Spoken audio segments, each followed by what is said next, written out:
Guillaume Fabre, bonjour. Bonjour. Galdiac, bonjour. Merci de nous recevoir, les jeunes IHEDN, ici à Sciences Po, dans le format taverne. Alors, nous sommes une association de défense et de sécurité qui se donne l'objectif de démystifier pour la jeunesse les questions de sécurité et de géopolitique. Alors, avant de rentrer dans le vif du sujet, peut-être pouvez-vous vous présenter succinctement? Guillaume Fabre, j'enseigne à Sciences Po depuis 8 ans maintenant dans cette maison et puis je suis aussi le conseiller scientifique de la spécialité sécurité-défense de l'école d'affaires publiques de Sciences Po depuis 3 ans et c'est une spécialité que j'ai aidé à monter ici à Sciences Po. Et pour ma part, Romain de Calbiac, aussi ancien de Sciences Po, modestement maître de conférence à Sciences Po depuis maintenant 2 ans. J'entame ma 2e année, ancien de cette maison. Je suis cadre dans le privé pour une entreprise de services de sécurité et de défense, donc tout à fait au cœur des enjeux de l'interview du jour. D'accord. Et si on vous interviewe aujourd'hui, c'est parce que vous sortez un ouvrage qui s'appelle le Continuum de sécurité. Oui, d'ailleurs on l'a. Donc si on se voit aujourd'hui, c'est parce qu'on a commis cet ouvrage le 24 juin. Commettre est un bien grand mot, c'est ça. Il est sorti le 24 juin. D'accord, on va pouvoir en parler justement sur cette question. Alors, pouvez-vous nous expliquer ce que c'est que le continuum de sécurité? Oui, peut-être avant d'expliquer même ce qu'est le continuum de sécurité, il faut expliquer un peu comment est organisée la sécurité et la défense en France. En fait, il y a 2 grandes divisions qui expliquent l'organisation de la sécurité et de la défense en France. La première, c'est entre l'intérieur et l'extérieur, et la deuxième, c'est entre le public et le privé. Voilà, ça, c'est les 2 divisions de base. Alors, entre l'intérieur et l'extérieur, ça veut dire que pendant très longtemps, la sécurité extérieure de la France a été organisée d'une certaine manière et la sécurité intérieure de la France d'une autre manière. Puis, à un moment donné, on a considéré que la sécurité pouvait être quelque chose de global et qu'il pouvait y avoir un continuum entre l'intérieur et l'extérieur. Et ça, c'est le livre blanc de 1994 qui, le premier, dit voilà, on peut aborder la sécurité comme une sécurité globale. Et puis il y a une deuxième division, c'est entre le public et le privé. Et pendant très longtemps dans ce pays, pendant 200 ans à peu près, on a considéré que public et privé devaient travailler séparément pour la sécurité du pays. Et puis progressivement, ça a été quelque chose qui s'est passé quand même dans le temps long, mais à peu près aussi depuis le début des années 90, on a considéré que public et privé pouvaient travailler ensemble. Et c'est ça le continuum. Le continuum, c'est de dire que des missions les moins sensibles aux missions les plus sensibles, des missions les plus locales aux missions les plus internationales, il y a toute une série d'acteurs, la sécurité privée, les polices municipales, la police nationale, la gendarmerie nationale, les 3 armées, terre, air, mer, qui peuvent travailler ensemble pour la sécurité du pays. Et ça, c'est un concept, c'est le continuum de sécurité nationale. Et c'est le SGDSN, le secrétaire général pour la défense et la sécurité nationale, qui crée ce concept pour désigner ce phénomène où tous les acteurs, cumulativement, publics et privés, intérieur et extérieur, travaillent à la sécurité du pays. Ouais. Et puis, si je peux rajouter, ce qui change aussi, c'est que pendant longtemps, le continuum, ça a été une possibilité. Aujourd'hui, on se rend compte que ça devient plutôt une obligation, du fait de l'évolution des menaces, l'évolution aussi des stratégies des entreprises, tout un tas de paramètres qui, aujourd'hui, sont en train de changer et qui poussent cette coopération à des niveaux qu'elle avait encore jamais atteint, en fait. Alors, selon vous, quel a été l'élément déclencheur justement de ce basculement entre un monopole de la violence légitime détenu par l'État, donc l'État maître de la sécurité, vers cette ouverture justement vers un changement de paradigme managérial? En fait, il y a plusieurs ruptures. Le modèle français est un modèle étatisé. C'est-à-dire on considère historiquement, parce que c'est le produit de notre histoire, et c'est une histoire qui s'inscrit d'ailleurs dans le temps long, comme dirait Fernand Braudel, on considère que c'est l'État qui a ce monopole-là de la sécurité et de la défense du pays, et qu'il n'y a que lui qui est légitime à agir. Puis progressivement, ça s'ouvre à d'autres. Le moment de la rupture, c'est la fin ou l'effondrement du bloc soviétique, ou en tout cas la fin de la bipolarité du monde. Ça, c'est clairement une rupture, le début des années 90. On citait tout à l'heure le livre blanc de 94 qui prend acte de cette rupture, en disant finalement, la menace est différente, c'est plus nécessairement un risque d'invasion terrestre venu de l'Est, et donc il n'est plus forcément nécessaire de maintenir des armées dans des volumes imposants et de les masser à la frontière de l'Allemagne, parce que c'est de là que viendrait possiblement la menace.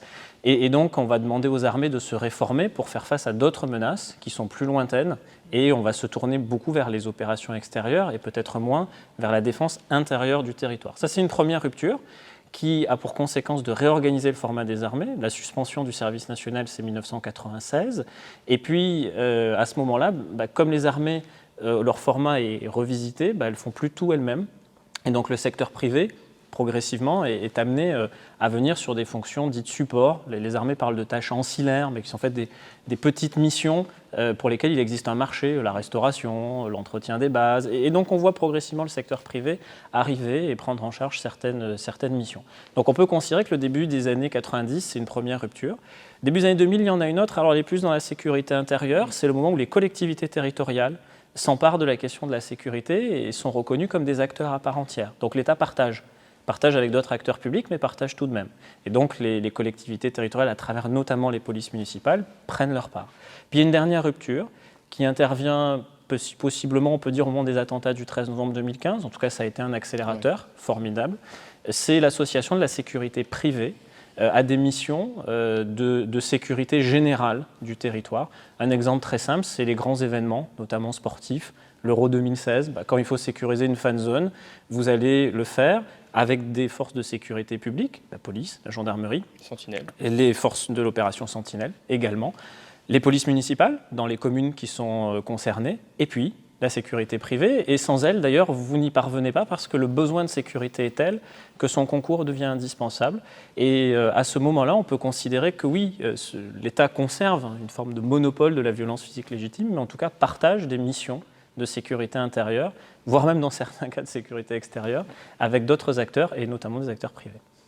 Alors, dans votre livre, il y a une dimension économique qui est présente sur l'économie de la défense. Justement, comment ces entreprises de sécurité arrivent à faire des bénéfices, arrivent à se démarquer sur un marché par rapport à une offre publique? Ça dépend lesquels. Problème, hein. Ça dépend lesquels. À ce moment-là, peut-être moi je vous réponds sur celle de sécurité privée, puis Romain vous dira un mot des industries. Parce qu'il y a différents types d'acteurs privés. Pour les entreprises de sécurité privée, les missions ou les prestations qu'elles proposent, quelles sont-elles? Du gardiennage, essentiellement. D'ailleurs, sur 170 000 ou 200 000 personnes qui exercent les métiers de la sécurité privée en France, il y en a plus de 150 000 qui les exercent dans le métier du gardiennage. Pour faire simple, l'agent de sécurité privée que vous allez trouver à la sortie d'un supermarché, sur une manifestation festive, voilà, c'est ça, au pied d'un immeuble quand vous rentrez dans un immeuble privé, d'entreprise, etc. Vous avez les agents qui font du transport de fonds et d'objets précieux, donc ça aussi, ça fait partie des métiers. Vous avez ceux qui font aussi garde armée à bord des navires. Ça, c'est un métier qui a plus récemment été reconnu comme participant des métiers de sécurité privée. Puis vous en avez encore d'autres, la protection de l'intégrité physique des personnes, les gardes du corps, pour le dire simplement. Et vous avez aussi les services d'enquête privés. Ouais. Hein, les enquêteurs privés font partie de ces métiers-là. Bon, ces entreprises-là, comment est-ce qu'elles gagnent de l'argent? Avec des contrats qui peuvent être publics ou privés. La grande difficulté pour elles, notamment pour celles qui font du gardiennage, c'est la compétitivité qui est très dure. C'est un marché très concurrentiel, des marges qui sont faibles. Et ce que l'on voit aujourd'hui dans ce milieu, et c'est probablement le principal problème, c'est que si on prend la courbe de rémunération des agents de sécurité privée et qu'on prend la courbe d'évolution du SMIC horaire dans ce pays, ces deux courbes se sont rejointes jusqu'à se superposer. Et aujourd'hui, il n'y a plus vraiment de différence entre un salarié payé au SMIC et un agent de sécurité privée. Et donc, ça pose beaucoup de problèmes parce que si vous voulez attirer des talents, offrir des perspectives de carrière, avoir des prestations de qualité, vous devez rémunérer décemment les gens. Et ça, les entreprises de sécurité privée ne sont plus en mesure de le faire parce qu'elles n'ont plus de marge. Et elles n'ont plus de marge parce que le marché est très compétitif. Et donc, l'enjeu aujourd'hui, c'est de le réguler. Parce que si vous voulez faire le continuum, c'est-à-dire si vous voulez associer le public, le privé, et dire que le secteur privé est un partenaire des administrations de l'État, ça veut dire que votre partenaire est à la hauteur du partenariat. Et il ne peut l'être que s'il gagne décemment sa vie. C'est un peu une ubérisation, on a des services qui sont comparables et le démarchage, bien sûr. se fait uniquement sur le Mais vous êtes totalement ubérisé parce que le principe de l'ubérisation, c'est quand même l'auto-entreprise. Le chauffeur Uber est un auto-entrepreneur de lui-même. Et il vend sa force de travail en ayant loué son matériel, qui est son véhicule. Dans la sécurité privée, on voit le même phénomène. C'est-à-dire que sur 10 000 entreprises de gardiennage en France, vous en avez 7 000 qui sont des auto-entreprises. Et ça pose de vrais problèmes de responsabilité, notamment avec les systèmes de sous-traitance en cascade. Uber, à côté, c'est quelque chose presque de limpide et de facile à examiner, alors que dans la sécurité privée, il y a des dessous qui sont parfois assez sordides, malheureusement, avec des situations personnelles pour les agents qui sont très difficiles et qui, effectivement, reviennent à mettre la vie, la sécurité du public en péril. Le monopole de la violence physique légitime, pourquoi est-ce qu'il est concédé à l'État ? Pourquoi est-ce qu'à un moment donné, dans une société, on dit c'est l'État qui a le monopole de la violence physique légitime? Enfin, c'est Max Weber qui dit ça dans Le Savant et le Politique, mais il dit cela parce que si ce n'est pas l'État qui a le monopole de la violence physique légitime, c'est une société du Far West. C'est-à-dire c'est la société de la vendetta, c'est la société où chacun s'arme et où chacun règle ses litiges par la violence et par la violence individuelle. Donc on concède à l'État ce monopole-là. Mais on ne lui fait pas un chèque en blanc, on lui concède en contrepartie d'autres choses. Et cette autre chose, c'est d'abord des règles qui sont très strictes sur l'utilisation et l'usage et le recours à cette violence. Et deuxièmement, c'est le contrôle de ces règles, qu'on peut concéder le monopole de la violence physique légitime. Maintenant, si vous dites que vous allez concéder une part de ce monopole de la violence physique légitime à d'autres que les policiers, les gendarmes, ou en tout cas les fonctionnaires de police, les militaires de la gendarmerie, qui sont les agents de l'État. Il faut des règles tout aussi strictes et un contrôle tout aussi strict. Et donc, c'est pas tout de dire qu'on va faire le continuum, ça c'est proclamer une volonté, une intention. C'est qu'après, il faut des modalités de réalisation qui soient pensées, qui soient organisées. Parce que si demain, je vais voir une société de sécurité privée, qui est une entreprise fragile, dont je ne me suis pas assuré des règles de recrutement des agents, ni de leur moralité, ni de leur honorabilité, ni de leur respectabilité, ni de leur formation, ni de rien, et que je dis, vous aussi, vous allez contribuer à la sécurité générale de la nation, et vous aussi, vous aurez une part du monopole de la violence physique légitime, on casse le système, et donc en fait, en cassant le système, on casse la confiance, parce que tout repose sur la confiance. Le citoyen a confiance dans sa police parce qu'il sait que le recours à la force est à la fois strict et contrôlé.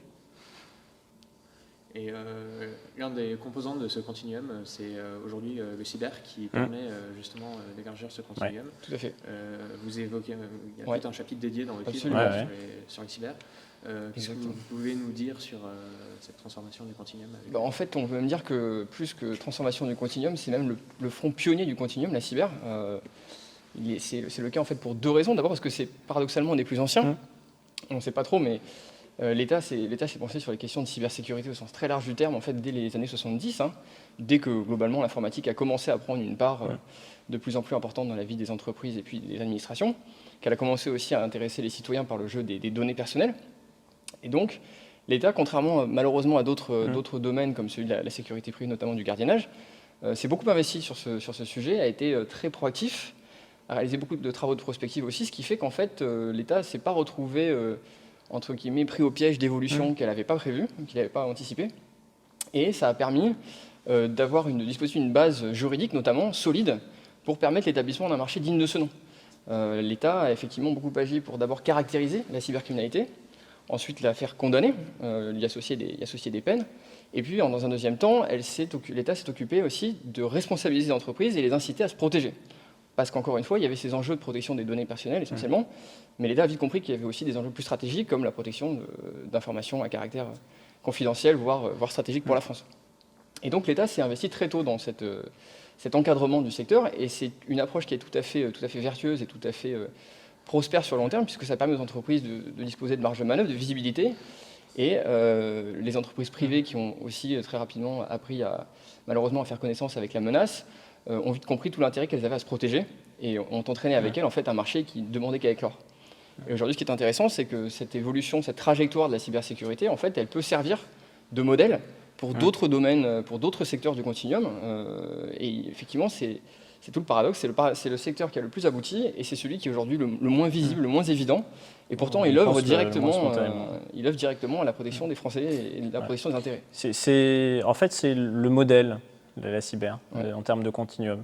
Il y a une offre de marché privée qui est très qualitative, qui est hyper qualifiée même, à très forte valeur ajoutée.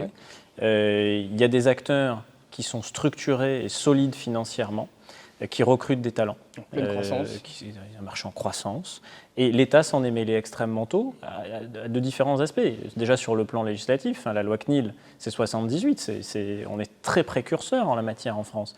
Puis arrive ensuite le RGPD, plusieurs dizaines d'années même après la loi CNIL. Et puis l'administration s'en est mêlée sur un plan réglementaire, avec l'ANSSI. Et l'Agence nationale de sécurité des systèmes d'information fait un travail considérable en la matière. Absolument. Donc on a un animateur qui est l'ANSSI, qui fédère toute une communauté publique, privée, pour lutter contre la cybersécurité. Sécurité et défense, c'est aussi un endroit où le lien se fait plus qu'ailleurs. protéger les entreprises. Et en fait, on voit à travers le marché de la cyber un continuum qui est très abouti et qui pourrait même servir d'exemple à d'autres domaines, au point qu'effectivement, on y consacre un plein chapitre dans le livre et qu'on tenait à ce que même la cyber soit illustrée sur la couverture du livre, parce que dans notre conception, la cybersécurité, ça fait pleinement partie du continuum de sécurité nationale. Aujourd'hui, d'ailleurs, l'ANSSI qui délivre des badges aux entreprises, enfin des certificats pour leur sécurisation des systèmes. Mais c'est un vrai argument de vente après pour les entreprises. C'est encore une fois dans une logique qui est très vertueuse, c'est-à-dire que l'État fait le rôle de chef de file, donne son visa à un certain nombre de solutions, et du coup, c'est un énorme coup de pouce pour les entreprises qui ont investi dans ces solutions, parce qu'après, elles ont un accès privilégié au marché et elles sont évidemment plus favorablement vues par les entreprises clientes. Ouais. C'est quelque chose de tout à fait vertueux. Et ce sont des certifications que délivre l'ANSSI, dont pourrait très bien s'inspirer le ministère de l'Intérieur pour la sécurité privée, ou le ministère des Armées pour les entreprises de services de sécurité et de défense. Parce qu'aujourd'hui, quand vous voulez exercer la cybersécurité dans des domaines très sensibles, comme par exemple la cybersécurité des opérateurs d'importance vitale, vous devez avoir des certifications spécifiques délivrées par l'ANSSI. Sans cela, vous ne pouvez pas faire. Parce qu'on estime que vous feriez mal, ou en tout cas dans des conditions de sécurité qui ne sont pas optimales, et que vous mettriez en péril la sécurité d'un opérateur d'importance vitale, et ce n'est pas jugé admissible. Maintenant, je prends le même exemple dans le domaine de la sécurité privée. Il y a des métiers de la sécurité privée, je pense notamment au conseil en sûreté, par exemple, qui ne font l'objet d'aucune forme de réglementation. C'est-à-dire que n'importe qui peut se dire conseil en sûreté. Mais c'est vrai aussi pour les entreprises de services de sécurité et de défense, à l'exception de celles qui offrent des prestations de garde armée à bord des navires, elles ne sont absolument pas réglementées. Donc demain, un entrepreneur tout à fait traditionnel peut ouvrir une entreprise de services de sécurité et de défense sans aucune forme de barrière à l'entrée. Et de toute façon, quand il immatriculera sa société, il n'y a même pas de code NAF spécifique. C'est-à-dire qu'il choisira un code NAF généraliste d'une entreprise de conseil classique ou un autre objet social, mais en tout cas, la sûreté internationale, ça n'est pas un objet social à part entière. Et donc, ça n'est pas réglementé. Et donc, ce qui veut dire qu'il y a des gens qui peuvent faire n'importe quoi au profit de n'importe qui. Et ça, c'est pas optimal, parce que si vous voulez encore une fois construire un continuum, il faut une offre qualitative, l'État doit s'en mêler. Il l'a fait pour la cyber, l'ANSSI délivre des certifications, bien le marché est en droit d'attendre des certifications dans d'autres domaines. Donc, la composante de la sécurité, c'est aussi la sécurité extérieure. Ouais. Et pour ça, depuis le général de Gaulle... Même avant. Oui, tout à fait. Il y a eu ce concept de souveraineté, de vouloir gérer, d'autonomie stratégique, on peut dire, de vouloir gérer notre composante industrielle sur tout ce qui est le marché de la défense. Pouvez-vous nous dire ce qu'est une base industrielle et technologique de défense ? Oui, c'est Romain. C'est un concept qui prête à débat. On l'appelle BITD, mais parfois on parle de BITDS pour rien que la sécurité, ou la souveraineté. C'est un concept qui est protéiforme, qui a un nom un peu pompeux pour recouvrir une réalité qui est relativement simple. C'est un concept qui englobe de manière très économique l'intégralité des entreprises, qu'elles soient grandes ou petites, qu'elles soient portées vers la fourniture de services ou de produits, qu'elles interviennent dans les domaines de la recherche ou de l'approvisionnement. L'ensemble de ces entreprises qui aujourd'hui constituent l'offre industrielle de la France ou d'un pays donné en matière de défense. Alors, on peut y inclure la sécurité sur certains produits, certains biens à double usage par exemple, mais globalement ça recouvre cette réalité-là, et c'est vrai que depuis que la France s'est dotée d'un outil industriel, alors plus ou moins par la force des choses, mais depuis qu'elle a surtout entrepris de le rationaliser, à partir de la 4ème République, il ne faut pas oublier l'héritage de la 4ème République et puis de la 5ème République, vous en avez parlé tout à l'heure, c'est un concept qui est encore aujourd'hui au cœur des préoccupations de défense et d'autonomie stratégique de la France. En fait, la BITD, c'est une certaine idée de la France, pour plagier De Gaulle. Si on dit que la France doit être indépendante, ça veut dire que son outil de défense doit être indépendant, et donc ça veut dire que l'approvisionnement de ses armées doit être indépendant. Et donc la question de la fin, c'est comment faire pour que mes armées soient approvisionnées de façon totalement indépendante, qui fera que si un jour je suis en conflit, je n'ai pas de rupture dans l'approvisionnement. C'est l'affaire des masques pendant le Covid. Si l'approvisionnement il vient d'autre part, et qu'à ce moment-là, les autres décident que pour des raisons qui tiennent par exemple au fait qu'eux sont victimes du même phénomène au même moment, ils vous coupent l'approvisionnement, vous n'avez plus rien. La BITD, c'est ça. C'est l'ensemble des industries, des technologies qui sont nécessaires à un approvisionnement indépendant. Et partant de là, la France a tout fait dans les années 50, et donc il faut aussi rendre hommage à la 4ème République, mais aussi 60 et 70 pour avoir des industries nationales qui approvisionnent les armées du pays.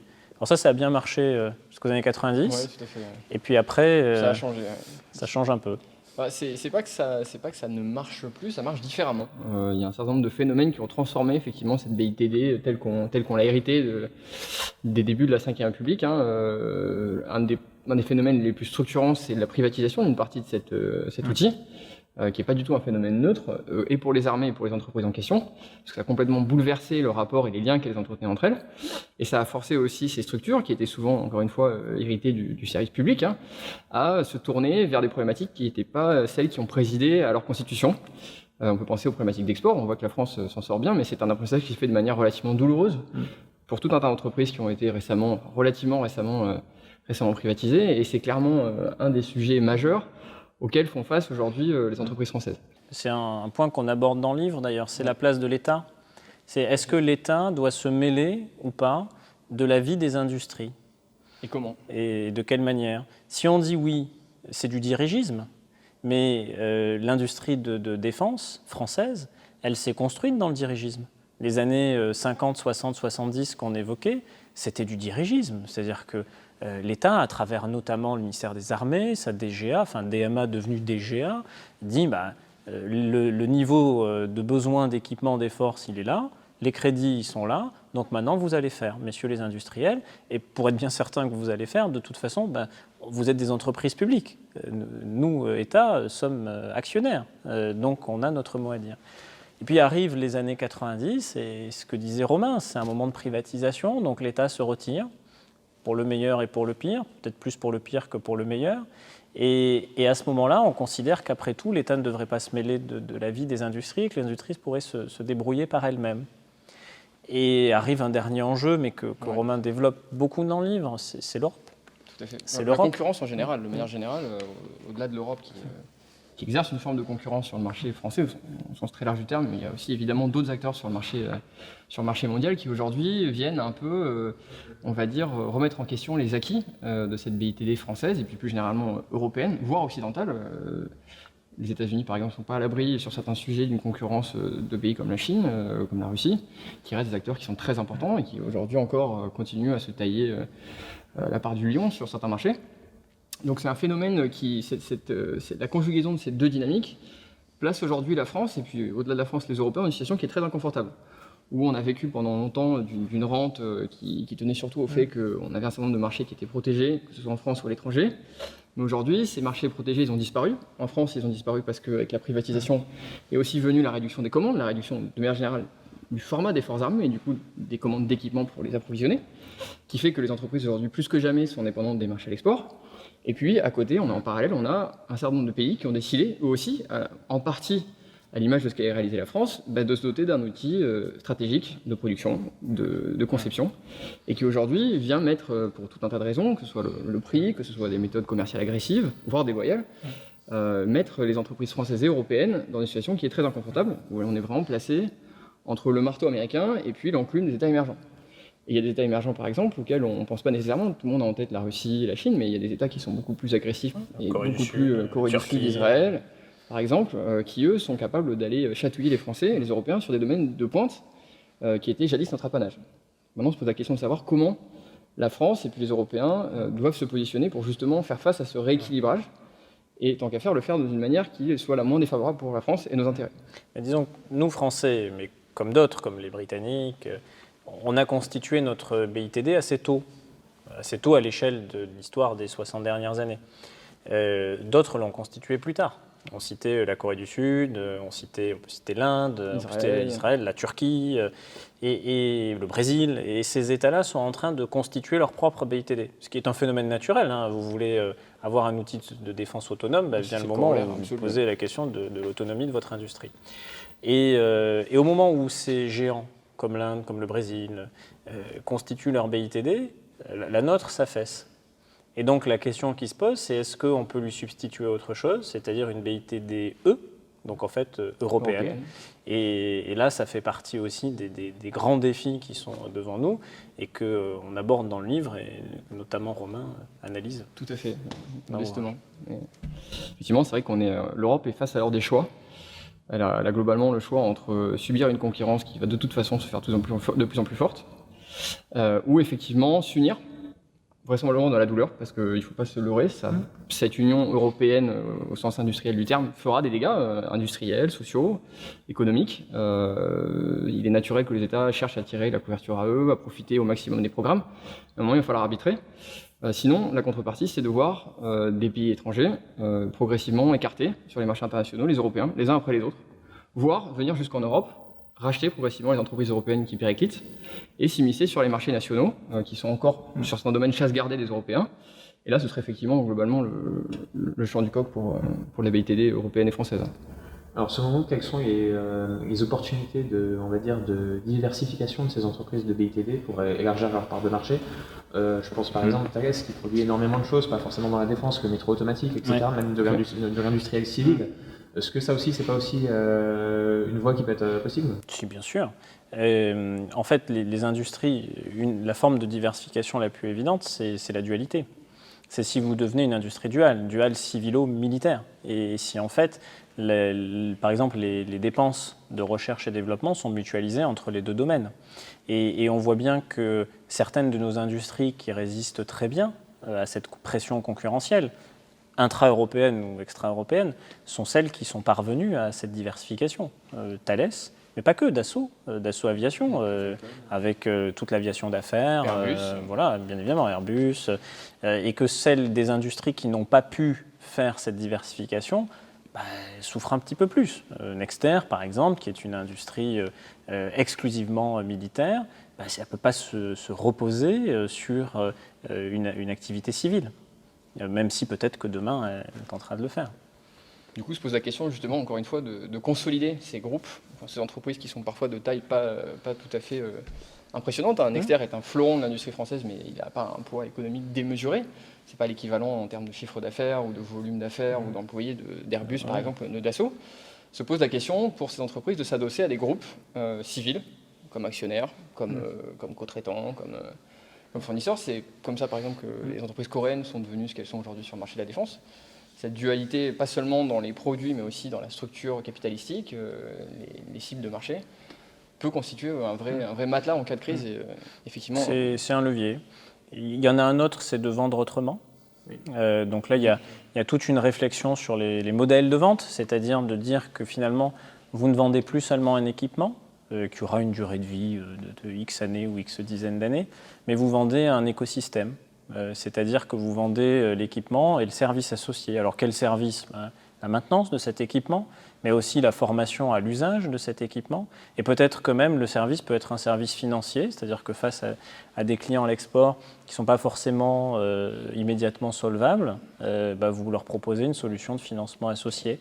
Et donc on voit ce modèle qui est un modèle complet, on va dire, une sorte de contrat full service. Parfois, on parle d'approche capacitaire.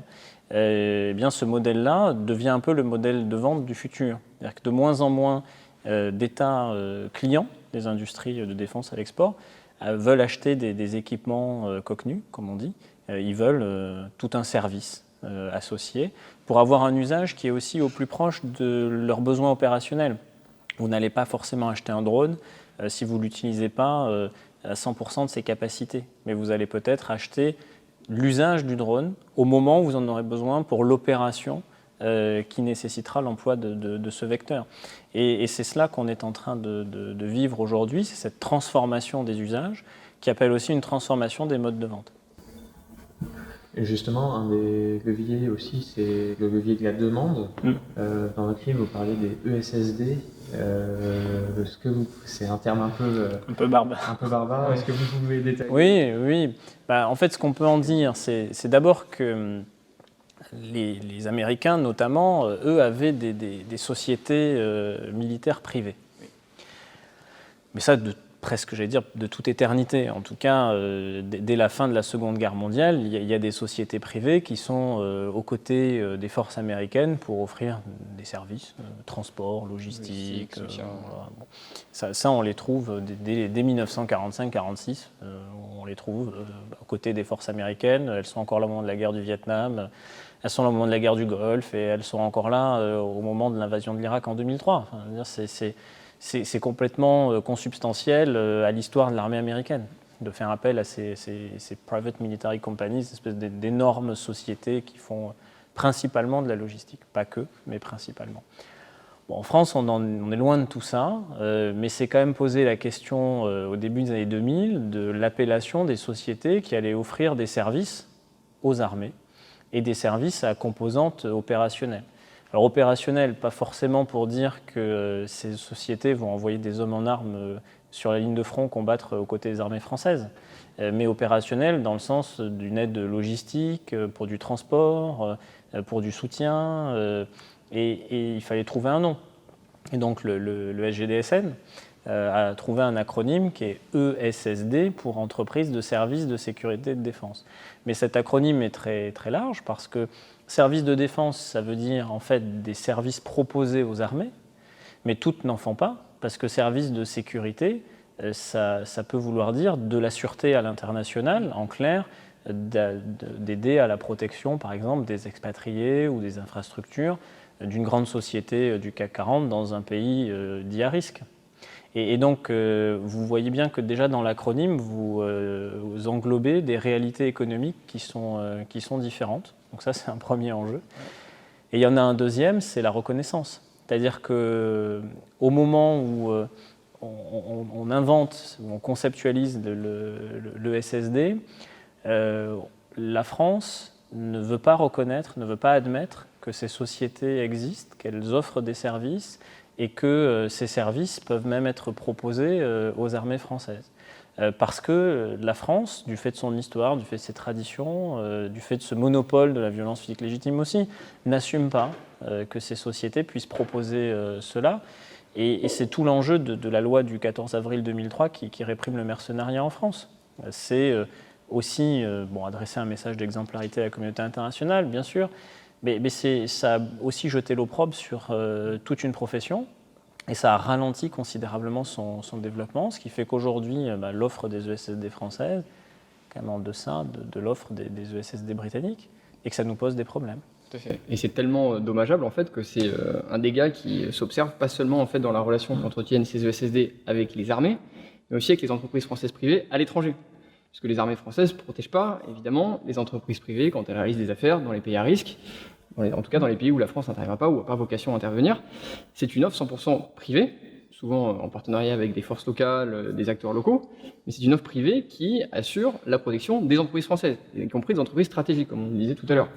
Et c'est vrai qu'aujourd'hui, ces services qu'offrent ces ESSD à ces acteurs privés, effectivement, ne sont pas du tout au niveau. Il y a une vraie opprobre qui est jetée sur les carrières des gens qui se lancent dans cette aventure. Il y a une image très sulfureuse qui entoure ces professions, avec effectivement plutôt la figure du mercenaire qui est associée ou du barbouze, qui ne correspondent pas du tout, en plus, aux réalités opérationnelles que ces entreprises, effectivement, apportent à leurs clients. Mais parce qu'après, la question qu'il faut aussi se poser, parce que là, on est entre nous, on parle des ESSD, on dit mais le secteur des ESSD est fragile, la reconnaissance n'est pas au rendez-vous, mais on pourrait très bien dire, après tout, on s'en fiche. Pourquoi faudrait-il reconnaître les ESSD? Mais les ESSD ont une utilité. Il ne faut pas oublier ça. Quand vous constatez qu'un investissement sur 2 dans le monde est réalisé dans une zone dite à risque, ou considérée comme un risque, ça veut dire que si vos entreprises françaises, nos entreprises françaises, si elles veulent trouver des débouchés à l'export, elles ne les trouveront pas nécessairement dans des zones pacifiées. Elles ne les trouveront pas forcément dans des pays occidentaux avec des taux de croissance qui sont relativement faibles. Elles les trouveront dans des pays en voie de développement où les taux de croissance sont nettement supérieurs, mais aussi où le contexte sécuritaire n'est pas aussi d'un niveau aussi rassurant qu'il peut l'être dans des économies occidentales. Tout à fait. Et le cercle est d'autant plus vicieux qu'en plus, les ESSD sont plus qu'un mal nécessaire. C'est-à-dire qu'une entreprise française qui opère dans une zone à risque a l'obligation de protéger ses salariés. C'est-à-dire que ce n'est pas une option que l'entreprise à loisir de trancher ou non, c'est un devoir qu'elle a à assurer. Et le fait que l'offre des ESSD français ne soit pas toujours à la hauteur, c'est un peu une forme de paradoxe qui dessert collectivement les ESSD, mais aussi les entreprises françaises et la sécurité de leurs employés dans les zones à risque. Et malheureusement, il y a un certain nombre de précédents qui montrent que ce n'est pas une menace à prendre à la légère et qu'on parle bien de vie humaine, au-delà du patrimoine économique aussi. Vous savez, je crois que la France, dans son évolution, doit accepter qu'on puisse la servir de différentes manières. Et je crois qu'il ne faut pas exclure des gens du service de la France, au motif que leur objet d'activité serait différent. Quelqu'un qui travaille dans une industrie de défense sert la France chaque jour en allant travailler pour cette industrie. Et d'ailleurs, peut-être le meilleur moyen de servir la France, c'est de revêtir en partie un uniforme, parce qu'un des bons maillons, un des bons liants de ce continuum de sécurité, c'est le rôle de la réserve. Il y a un certain nombre de domaines dans le cadre du continuum où la réserve trouve à jouer un rôle vraiment particulièrement prépondérant. On peut penser à la cybersécurité, qui a une réserve qui est très intéressante, assez peu connue du grand public, mais qui joue un rôle fondamental dans la passation, la compréhension des menaces d'un univers à l'autre. Et c'est vrai aussi dans la sécurité privée, notamment, qui gagnerait à peut-être plus valoriser le rôle des réservistes, qui sont encore une fois capables de faire cette espèce de passage entre les deux mondes, les deux univers, et garantir cette continuité de l'engagement, continuité de l'action aussi, et de la responsabilité.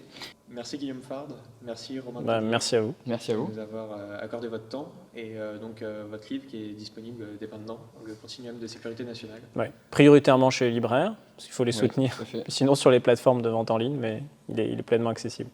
C'est très bien, je vous remercie pour les jeunes de l'IHEDN. Merci à vous. Merci.